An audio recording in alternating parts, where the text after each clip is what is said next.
Good day, everyone. In this episode, we are reflecting on the first chapter of The One Thing.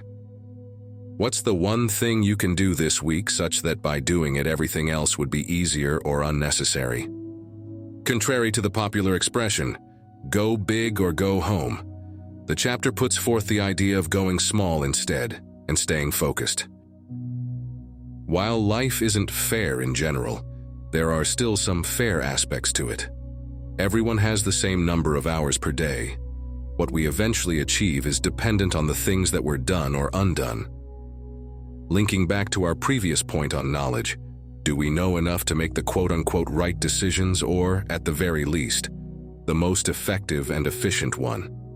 Do we have the wisdom to discern the individual importance of each task or possible course of action presented to us?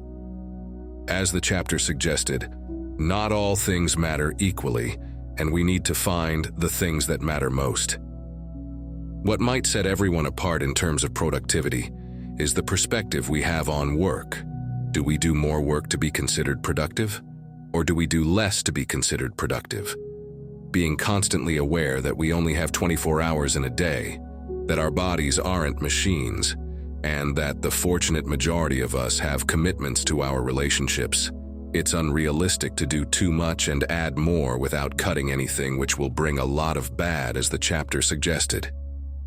Poor results, poor mental well-being, poor physical health, and diminished connections are contradictory outcomes of our supposed big dreams at the start of our journey. While we can't speak for talented individuals, geniuses, and those with amazing support, it is even more important for regular, normal folks like ourselves to be realistic in our approach to achieving our goals in the face of these natural, inevitable limitations. As much as life is a technical game that requires skills and competencies, it is also a psychological game. Manage your psyche and avoid ironically getting crushed by your big dreams. Go small or go distracted.